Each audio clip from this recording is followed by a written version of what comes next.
യേശു കർത്താവിന് വളരെ പ്രിയപ്പെട്ട ഒരു കുടുംബം. ആ കുടുംബത്തിൽ 3 പേരുണ്ടായിരുന്നു. അവിടെ ആ 3 പേരാണ് മാർത്ത, മറിയം, ലാസർ. ഈ ലാസർ എന്ന് പറയുന്നത് യേശു ക്രിസ്തുവിൻ്റെ സ്നേഹിതനായിരുന്നു എന്നാണ് ബൈബിളിൽ രേഖപ്പെടുത്തിയിരിക്കുന്നത്. അപ്പോൾ ദൈവപുത്രനായ ക്രിസ്തുവിന്, ദൈവത്തിന് ഈ ഭൂമിയിൽ താനായിരുന്നപ്പോൾ ഒരു ഫ്രണ്ട് ഉണ്ടായിരുന്നു, ഒരു കൂട്ടുകാരനുണ്ടായിരുന്നു, ഒരു സ്നേഹിതനുണ്ടായിരുന്നു. ആ സ്നേഹിതൻ്റെ പേര് ലാസർ എന്നായിരുന്നു. ഈ പഴയ നിയമം പഠിക്കുമ്പം ദൈവത്തിനൊരു കൂട്ടുകാരനുണ്ടായിരുന്നു, ഒരു സ്നേഹിതനുണ്ടായിരുന്നു. ആ സ്നേഹിതൻ വേറെ ആരുമല്ലായിരുന്നു, അബ്രഹാം ആയിരുന്നു. അബ്രഹാം ദൈവത്തിൻ്റെ സ്നേഹിതനായിരുന്നു. അത് വലിയ ആഴമുള്ള ഒരു സന്ദേശം തന്നെയാണ്, അതിലേക്ക് ഞാൻ പോകുന്നില്ല. കാരണം സ്നേഹിതന് വേണ്ടി തൻ്റെ ജീവനെ അർപ്പിക്കുവാനാണ് യേശു ക്രിസ്തു ഈ ഭൂമിയിൽ വന്നത്. യേശു നമ്മുടെ നല്ല സ്നേഹിതനാണ്. നിന്നെപ്പോലെ തന്നെ നിന്റെ കൂട്ടുകാരനെയും സ്നേഹിക്കണമെന്ന് കർത്താവ് നമ്മളെ പഠിപ്പിച്ചു. തൻ്റെ കൂട്ടുകാരന് വേണ്ടി, തൻ്റെ സ്നേഹിതന് വേണ്ടി ജീവനെ കൊടുക്കുന്നതിനേക്കാൾ വലിയൊരു സ്നേഹം ഈ ലോകത്തിൽ മറ്റൊന്നില്ല എന്ന് യേശു ക്രിസ്തു വ്യക്തമാക്കി. ചിലപ്പോൾ നല്ലൊരു ഫ്രണ്ട് നമുക്കുണ്ടെങ്കിൽ, നല്ലൊരു സ്നേഹിതൻ, നല്ലൊരു സ്നേഹിത, ചതിക്കാത്ത, വഞ്ചിക്കാത്ത, അസൂയയില്ലാത്ത നല്ലൊരു സ്നേഹിതൻ, നല്ലൊരു സ്നേഹിത നിങ്ങൾക്ക് ഓരോരുത്തർക്കും ഉണ്ടെങ്കിൽ, വാസ്തവമായി ഞാൻ പറയട്ടെ, നമ്മുടെ മനസ്സ് അവരുടെ മുമ്പിൽ തുറക്കുവാനും നമ്മുടെ ഭാരങ്ങൾ പങ്കുവയ്ക്കുവാനും ഒന്നിച്ച് പ്രാർത്ഥിക്കുവാനും ഒക്കെ കഴിയാൻ നമുക്കൊരു വലിയൊരു ആശ്വാസം തന്നെയാണ്. ലാസർ യേശുവിൻ്റെ സ്നേഹിതനായിരുന്നു, യേശു ലാസറിൻ്റെ സ്നേഹിതനായിരുന്നു. അങ്ങനെ കർത്താവ് വളരെ അടുപ്പം പുലർത്തിയിരുന്ന ഒരു കുടുംബമാണ് ബഥാനിയയിലെ ഈ വീട്. ഇത് നമ്മൾ കാണുന്നത് യോഹന്നാന്റെ സുവിശേഷം 11-ാം അധ്യായത്തിലാണ്. 11-ാം അധ്യായത്തിൻ്റെ 1-ാമത്തെ വാക്യം തന്നെ ആരംഭിക്കുന്നത് മാർത്തയുടെയും അവളുടെ സഹോദരിയായ മറിയയുടെയും ഗ്രാമമായ ബഥാനിയ എന്നാണ്. ആ ഗ്രാമം, ആ വില്ലേജ് മാർത്തയുടെയും മറിയയുടെയും പേരിൽ അറിയപ്പെടാനുള്ളതിൻ്റെ കാരണം അവരുടെ ഭവനത്തിൽ യേശു വന്നതുകൊണ്ടാണ്. ആ സ്ഥലം ഒരു കുടുംബത്തിൻ്റെ പേരിൽ അറിയപ്പെടാനുള്ളതിൻ്റെ കാരണം, ആ കുടുംബത്തെ മറ്റുള്ള കുടുംബങ്ങളിൽ നിന്ന് വ്യത്യസ്തമാക്കിയതിൻ്റെ കാരണം യേശു അവരിലും ആ കുടുംബത്തിലും വന്നതാണ്. യേശു നിങ്ങളിൽ വന്നാൽ, യേശു നിങ്ങളുടെ കുടുംബത്തിൽ വന്നാൽ നിങ്ങൾ മറ്റുള്ളവരിൽ നിന്നും വ്യത്യസ്തരായിത്തീരും. ഹല്ലേലൂയ. അങ്ങനെ കർത്താവ് വളരെ അടുപ്പം പുലർത്തിയിരുന്ന ആ കുടുംബവും യേശുവിൻ്റെ സ്നേഹിതനായ ലാസർ, ആ ലാസർ ദീനമായി, രോഗം പിടിപെട്ടു. ആ സമയത്ത് യേശു അവിടെ ഇല്ലായിരുന്നു. പ്രത്യേകിച്ച് യഹൂദിയ ദേശത്ത് യേശുവിൻ്റെ ശുശ്രൂഷയോട് ഭയങ്കര എതിർപ്പുണ്ടായിരുന്നൊരു സ്ഥലമാണ്. കർത്താവിൻ്റെ മിനിസ്ട്രിയെ ഭയങ്കരമായി എതിർത്ത സ്ഥലമാണ്. ലാസറിനെ കാണാൻ വേണ്ടി യേശു കർത്താവ് ഈ ബഥാനിയിലേക്ക് വരുന്ന സമയത്ത് ഈ 11-ാം അധ്യായത്തിൽ ശിഷ്യന്മാർ കർത്താവിനോട് പറയുന്നുണ്ട്, ഗുരുവേ, നീ ഇപ്പോൾ ബഥാനിക്ക് പോകരുത്, ഇപ്പോൾ തന്നെ അവിടുത്തെ യഹൂദന്മാർ നിന്നെ കല്ലെറിയാനായിട്ട് കാത്തിരിക്കുകയാണ്, ഇപ്പോൾ അവിടെ പോകുന്നത് നന്നല്ല എന്ന് യേശുവിനോട് ശിഷ്യന്മാർ പറയുന്നുണ്ട്. അത്രത്തോളം കർത്താവ് യേശു ക്രിസ്തുവിൻ്റെ മിനിസ്ട്രിക്ക് എഗൻസ്റ്റായിട്ട് നിന്ന ആൾക്കാരുണ്ടായിരുന്നൊരു സ്ഥലവും, യേശു ഏറ്റവും കൂടുതൽ സഞ്ചരിച്ച, യേശു ഏറ്റവും കൂടുതൽ പ്രവർത്തിച്ച, യേശു കർത്താവ് ഏറ്റവും കൂടുതൽ അത്ഭുതങ്ങൾ നടത്തിയ ഒരു പ്രദേശവുമായിരുന്നു. എന്നാൽ അവിടുത്തെ മകനാകുന്ന ലാസർ ദീനമായി കിടന്ന വിവരം യേശുവിനെ അറിയിച്ചപ്പോൾ യേശു കർത്താവ് അതിന് മറുപടി പറഞ്ഞു, ഈ ദീനം മരണത്തിനായിട്ടല്ല, ഇത് ദൈവപുത്രൻ മഹത്വപ്പെടേണ്ടതിനാണ്. ലാസറിന്റെ മരണവാർത്തയും കർത്താവിനോട് അറിയിപ്പാനിടയായി. എന്നാൽ എൻ്റെ വിഷയം ഇതൊന്നുമല്ല. ലാസർ മരിച്ചു എന്നറിഞ്ഞ് കർത്താവ് 4-ാമത്തെ ദിവസം ലാസറിനെ കല്ലറയിൽ അടക്കിയതിൻ്റെ 4-ാം നാൾ യേശു കർത്താവ് ആ വീട്ടിൽ ചെന്നു. ആ ഭവനത്തിൽ ചെല്ലുന്ന സമയത്ത് നമുക്കറിയാം, നല്ല അംശം തിരഞ്ഞെടുത്ത ആ മറിയം വാസ്തവമായിട്ടും വളരെ പിണങ്ങി മാറിയിരുന്ന, ഇറങ്ങി വരാതിരുന്ന ഒരു സാഹചര്യം അവിടെ ഉണ്ടായിരുന്നു. മാർത്തയാണ് യേശുവിനെ വന്ന് റിസീവ് ചെയ്തത്, സ്വീകരിച്ചത്. അപ്പം ഈ മാർത്ത യേശുവിനോട് പറയുന്ന ഒരു സ്റ്റേറ്റ്മെന്റ് ഉണ്ട്. നിങ്ങൾ യോഹന്നാന്റെ സുവിശേഷം 11-ാം അധ്യായത്തിലേക്ക് നോക്കിയാൽ മാർത്ത പറയുന്നുണ്ട്, കർത്താവേ, നീ ഇവിടെ ഉണ്ടായിരുന്നെങ്കിൽ എൻ്റെ സഹോദരൻ മരിക്കുകയില്ലായിരുന്നു. ആ വേർഡ് നിങ്ങൾ ശ്രദ്ധിച്ചോ? കർത്താവേ, നീ ഇവിടെ ഉണ്ടായിരുന്നെങ്കിൽ എൻ്റെ സഹോദരൻ മരിക്കുകയില്ലായിരുന്നു. എന്നിട്ട് അടുത്ത വാക്കിൽ പറയുന്നു, ഇപ്പോഴും നീ ദൈവത്തോട് എന്തപേക്ഷിച്ചാലും പിതാവ് നിനക്ക് തരുമെന്ന് ഞങ്ങൾക്കറിയാം. അവളോ ലാസറിന്റെ പുനരുത്ഥാനത്തെക്കുറിച്ച്, അല്ലെങ്കിൽ കല്ലറയിലുള്ളവർ ദൈവപുത്രന്റെ ശബ്ദം കേട്ട് പുനരുത്ഥാനം ചെയ്യുന്ന, ഉദ്ധാരണം ചെയ്യുന്ന ആ നാഴികയെക്കുറിച്ചാണ് മാർത്ത യേശുവിനോട് പറയുവാനിടയായത്.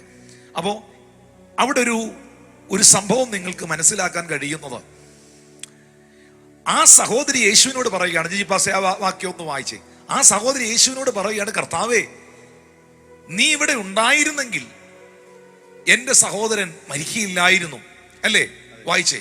യേശു അവിടെ എത്തിയപ്പോൾ അവനെ കല്ലറയിൽ വെച്ചിട്ട് 4 ദിവസമായി എന്ന് അറിഞ്ഞു. ബെഥാനിയ യെരുശലേമിന് അരികെ ഏകദേശം 2 നാഴിക ദൂരത്തായിരുന്നു. മാർത്തയും മറിയയും സഹോദരനെ കുറിച്ച് ആശ്വസിപ്പിക്കേണ്ടെന്ന് പല യഹൂദന്മാരും അവരുടെ അടുക്കൽ വന്നിരുന്നു. യേശു വരുന്നു എന്ന് കേട്ടിട്ട് മാർത്ത അവനെ എതിരേൽപ്പാൻ ചെന്നു. മറിയോ വീട്ടിലിരുന്നു. മാർത്ത യേശുവിനോട്, കർത്താവേ, നീ ഇവിടെ ഉണ്ടായിരുന്നുവെങ്കിൽ എന്റെ സഹോദരൻ മരിക്കയില്ലായിരുന്നു. 21-ാം വാക്യം, യോഹന്നാൻ 11:21. കർത്താവേ, നീ ഇവിടെ ഉണ്ടായിരുന്നെങ്കിൽ എന്റെ സഹോദരൻ മരിക്കത്തില്ലായിരുന്നു. 22-ാമത്തെ വാക്യത്തിൽ ഇപ്പോഴും സഹോദരി പറയുകയാണ്, ഇപ്പോഴും നീ ദൈവത്തോട് എന്ത് അപേക്ഷിച്ചാലും, that even now whatsoever you ask to God, God will give it thee. നീ ഇപ്പോഴും എന്ത് ദൈവത്തോട് പറഞ്ഞാലും, നീ ഇപ്പോഴും ദൈവത്തോട് എന്ത് അപേക്ഷിച്ചാലും ദൈവം നിനക്ക് തരുമെന്ന് ഞാൻ അറിയുന്നു.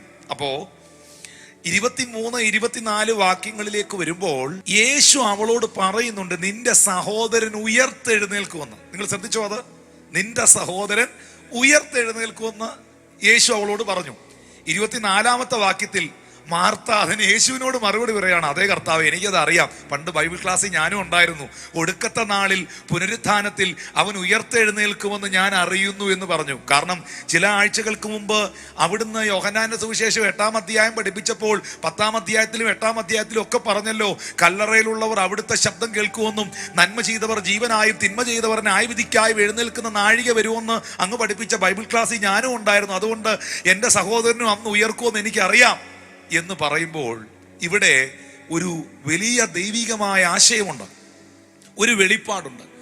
മാർത്ത പറയുകയാണ്, ഗുരു, ഇന്നലകളിൽ നീ എൻ്റെ വീട്ടിൽ വന്നിരുന്നെങ്കിൽ എൻ്റെ സഹോദരൻ ഒരത്ഭുത സൗഖ്യം പ്രാപിച്ചേനെ.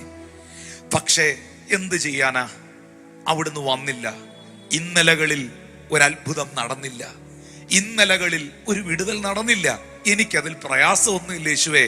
എനിക്ക് ഉറപ്പുണ്ട്, നാളുകളിൽ, കാഹളം ധ്വനിക്കുന്ന നാളുകളിൽ, പുനരുത്ഥാനത്തിന്റെ നാളുകളിൽ എൻ്റെ സഹോദരൻ ഉയർക്കും. അപ്പൊ 2 തരത്തിലുള്ള വിശ്വാസമാണ് മാർത്തയ്ക്കുണ്ടായിരുന്നത്. 2 തരത്തിലുള്ള വിശ്വാസം. ഒന്ന്, ഇന്നലകളിൽ പ്രവർത്തിക്കുന്ന ദൈവത്തിലുള്ള വിശ്വാസം. 2, നാളുകളിൽ പ്രവർത്തിക്കാൻ പോകുന്ന ദൈവത്തിലുള്ള വിശ്വാസം. ഇത് രണ്ടും നമ്മളിലും ഉണ്ട്. ഇന്നലകളിൽ നമ്മളെ നടത്തിയ ദൈവത്തിന് സ്തോത്രം. ഇന്നലകളിൽ നമ്മളെ നടത്തിയ കർത്താവിനെ നമുക്കറിയാം. നമ്മൾ ചിലപ്പോഴൊക്കെ പറയാറുണ്ട്, കഴിഞ്ഞ ദിവസങ്ങളിൽ അത്ഭുതകരമായി നടത്തിയ നമ്മുടെ ദൈവം തുടർന്ന് നടത്താൻ വിശ്വസ്തനാണെന്നേ എന്നൊക്കെ നമ്മളും പറയാറുണ്ട്. ഇന്നലകളിൽ പ്രവർത്തിച്ച ദൈവത്തെ, ഇന്നലകളിൽ അത്ഭുതം ചെയ്ത ദൈവത്തെ നമുക്കറിയാം. നമ്മൾ അവൻ്റെ പൊന്നുനാമത്തിന് സ്തോത്രം ചെയ്യാറുണ്ട്. എന്നാൽ ചിലപ്പോൾ നമ്മൾ പറയാറുണ്ട്, സാരമില്ല, ഇപ്പോഴത്തെ പ്രശ്നമൊന്നും ഓർക്കണ്ട, വറീഡാകണ്ട, വരുന്ന നാളുകളിൽ. പ്രവാചകന്മാരും അങ്ങനെ പറയുന്ന, മകനെ, വരുന്ന നാളുകളിൽ, അല്ലേ? ദൂത് പറയുന്നവരും തലയിൽ കൈവച്ച് അങ്ങനെ പറയുന്നത്, വരുന്ന നാളുകളിൽ, അടുത്ത മാസങ്ങളിൽ, അടുത്ത വർഷങ്ങളിൽ ഇതാ നിനക്കായി ഒരു വഴി തുറക്കപ്പെടാൻ പോകുന്നു. അപ്പൊ ഇന്നലകളിൽ പ്രവർത്തിച്ച ദൈവത്തെ നമുക്കറിയാം, നാളുകളിൽ ദൈവം പ്രവർത്തിക്കുമെന്നും നമുക്കറിയാം. ആ 2 ഉറപ്പുള്ളവർ ഒന്ന് ചേർന്ന് അല്ലേലിയ പറഞ്ഞേ, something is better than nothing എന്ന് പറയുന്നത് പോലെ ആ 2 ഉറപ്പുള്ളവർ ഒന്ന് ചേർന്ന് ദൈവത്തെ സ്തുതിച്ചേ. ഇന്നലകളിൽ പ്രവർത്തിച്ച ദൈവത്തിന് സ്തോത്രം. ഇപ്പം പ്രശ്നങ്ങളൊക്കെ ഉണ്ടെങ്കിലും അതൊക്കെ മാറും, നാളുകളിൽ ഒരു അത്ഭുതം നടക്കും എന്ന ഉറപ്പ് എനിക്കുണ്ട്. ഈ 2 വിശ്വാസവും മാർത്തയ്ക്കുണ്ടായിരുന്നു. അതുകൊണ്ടാണ് അവൾ പറഞ്ഞത്, കഴിഞ്ഞ ദിവസം നീ എൻ്റെ വീട്ടിൽ വന്നിരുന്നെങ്കിൽ എൻ്റെ സഹോദരൻ മരിക്കില്ലായിരുന്നു. സാരയില്ല, അടുത്ത നാളുകളിൽ, പുനരുത്ഥാന നാളുകളിൽ അവൻ ഉയർത്തെഴുന്നേൽക്കും. പക്ഷേ ആ വാക്കിന്റെ മുൻപിൽ യേശു പറഞ്ഞ മറുപടിയാണ് ശ്രദ്ധിക്കേണ്ടത്. അവനെ വെച്ച സ്ഥലം എവിടെ? അവനെ വെച്ച സ്ഥലം എവിടെ എന്ന് പറഞ്ഞാൽ എന്താണ് അതിൻ്റെ അർത്ഥം? അതിൻ്റെ അർത്ഥം ഇത്രയേ ഉള്ളൂ, മാർത്തേ, ഇന്നലകളിൽ പ്രവർത്തിച്ച ദൈവത്തെ കുറിച്ച് നിനക്കറിവുണ്ട്. നാളുകളിൽ പ്രവർത്തിക്കും, നാളുകളിൽ ദൈവം ഒരു അത്ഭുതം ചെയ്യുമെന്ന് നിനക്ക് വിശ്വാസമുണ്ട്. പക്ഷെ നിനക്കറിയാത്തൊരു വെളിപ്പാട് ഞാൻ നിന്നോട് പറയാം, നിനക്കറിയാത്തൊരു സത്യം ഞാൻ നിന്നെ അറിയിക്കാം. ഞാൻ ഇന്നലകളുടെ ദൈവം മാത്രമല്ല, ഞാൻ നാളുകളുടെ ദൈവം മാത്രമല്ല, ഞാൻ ഇന്നിൻ്റെയും ദൈവമാണ്. അവനെ വെച്ച സ്ഥലം എവിടെ? ഇന്ന് നിന്റെ സഹോദരൻ ഉയർക്കാൻ പോവുകയാണ്. ഇന്ന് നിന്റെ വീട്ടിൽ ഒരു അത്ഭുതം നടക്കാൻ പോവുകയാണ്. ഇന്ന് ദൈവം നിനക്ക് വേണ്ടി ഒരു പ്രവൃത്തി ചെയ്യാൻ പോവുകയാണ്. അങ്ങനെങ്കിൽ എത്ര പേർ പറയും, എന്റെ യേശു ഇന്നലകളുടെ ദൈവം മാത്രമല്ല, അവൻ നാളുകളുടെ ദൈവം മാത്രമല്ല, അവൻ എന്റെ ഇന്നിന്റെ ദൈവമാണ്.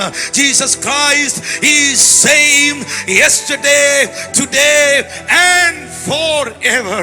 യേശു ക്രിസ്തു ഇന്നലെയും ഇന്നും എന്നേക്കും മാറ്റമില്ലാത്ത ദൈവം. അതുകൊണ്ട് ഇന്നലകളിലല്ല നാം ജീവിക്കേണ്ടത്, നാളുകളിലല്ല നാം ജീവിക്കേണ്ടത്. നമ്മുടെ ഇന്നുകളെ അത്ഭുതകരമായി നടത്തുന്ന ഒരു ദൈവമുണ്ട്.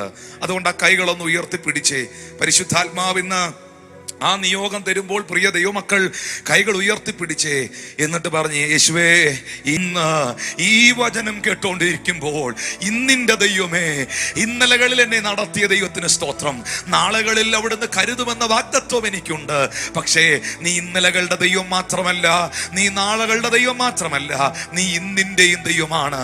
നീ ഇപ്പോഴും എൻ്റെ കർത്താവാണ്. നിനക്കിപ്പോഴും പ്രവർത്തിപ്പാൻ കഴിയും. ഒരു സെക്കൻഡ് മതി കർത്താവെ അങ്ങയ്ക്ക് അത്ഭുതം ചെയ്യുവാൻ. ഒരു സെക്കൻഡ് മതി കർത്താവെ അങ്ങയ്ക്കൊരു വിടുതൽ അയക്കുവാൻ. ആ കരങ്ങളെ ഒന്ന് ഉയർത്തി പ്രാർത്ഥിക്കുമ്പോൾ വർഷങ്ങളായി തടഞ്ഞു വെച്ചിരിക്കുന്ന, വർഷങ്ങളായി ദുഷ്ടൻ അടച്ചു വെച്ചിരിക്കുന്ന ആ വഴികളെ നിങ്ങൾക്ക് വേണ്ടി തുറക്കുവാൻ സ്വർഗത്തിലെ ദൈവം മതിയായവനാണ്. വിശ്വസിക്കുന്നവർക്കായി ഞാൻ ദൈവത്തെ സ്തുതിക്കുന്നു.